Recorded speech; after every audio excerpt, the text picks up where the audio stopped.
हाथरस की घटना ने एक साथ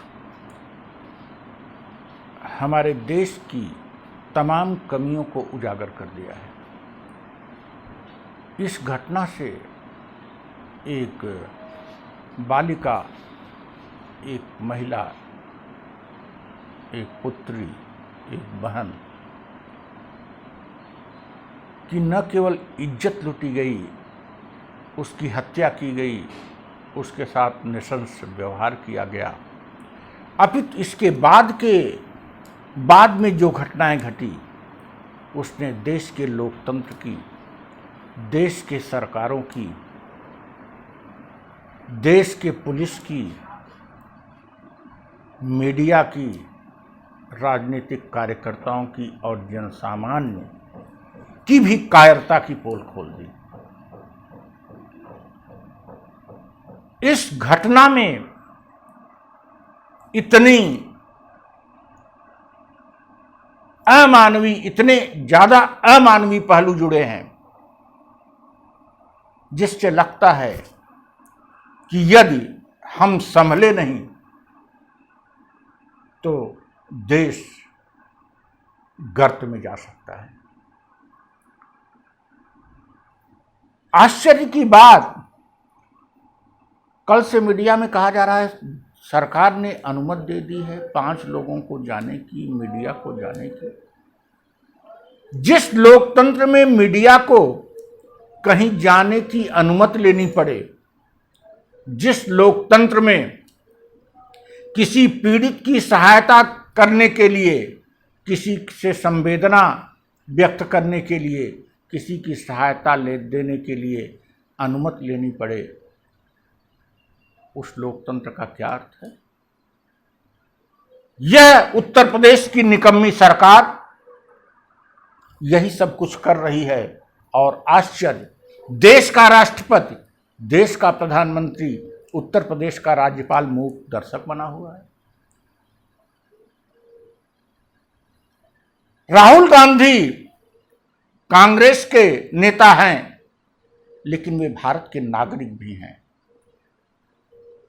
एक नागरिक के रूप में अगर वो संवेदना व्यक्त करने जा रहे थे, दुख दर्द बांटने जा रहे थे और उनके साथ बदसलूकी हुई, अन्य राजनीतिक दल क्यों नहीं सामने आए?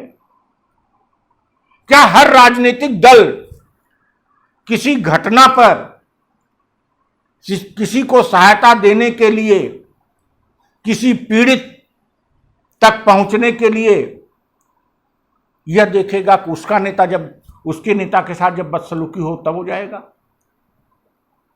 हमें आश्चर्य है कि हाथरस के आसपास सभी राजनीतिक दलों के कार्यकर्ता, इवन भारतीय जनता पार्टी के कार्यकर्ता क्यों नहीं पुलिस से लोहा लिए और पुलिस को खदेड़ दिए कि अगर राहुल गांधी अकेले जाना चाहते हैं तो क्यों नहीं जाने दिया जा रहा है?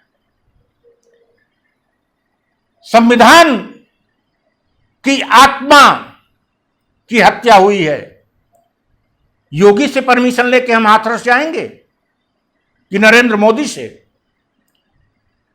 मीडिया कर्मी को रोक दिया जाता है, जनता देखती रहती है। और हम ऐसी अमानवीय घटनाओं पर भी राजनीतिक दलों में बटे रहेंगे तो कैसे देश का लोकतंत्र बचेगा? इस मामले में उमा भारती जी के स्टेटमेंट की हम सराहना करते हैं कि उन्होंने सार्वजनिक तौर पर उत्तर प्रदेश के मुख्यमंत्री से कहा कि आप प्रेस को और सभी दलों के राजनीतिक कार्यकर्ताओं को जाने दें, आपकी छवि धूमिल हुई है।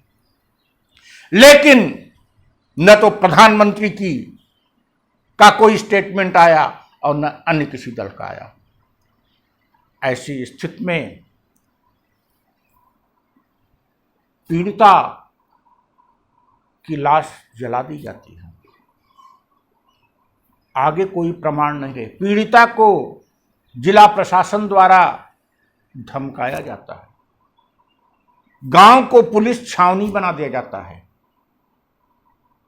आप क्या छिपाना चाहते हो? आप क्या छिपाना चाहते हो?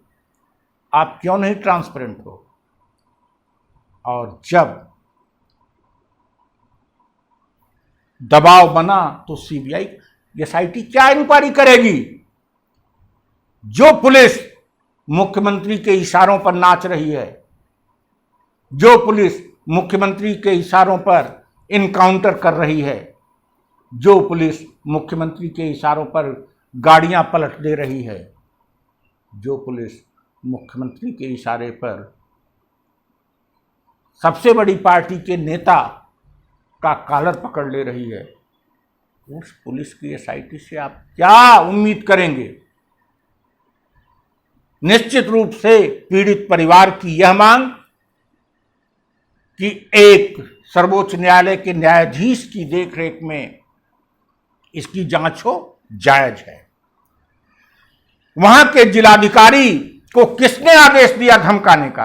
अगर आपने आदेश नहीं दिया तो जिलाधिकारी को सस्पेंड क्यों नहीं किया? और अगर आपने आदेश दिया तो भारतीय जनता पार्टी आपको कुर्सी से क्यों नहीं हटा दे रही है?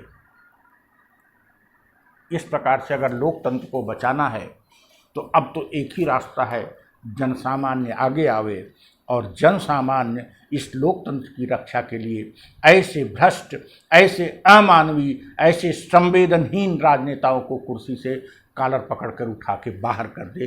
किसी जनसामान्य के कॉलर पकड़ना और किसी मुख्य से अच्छा है कि जनसामान्य की रक्षा की जाए और उनको कुर्सी से हटाया जाए। Thank you.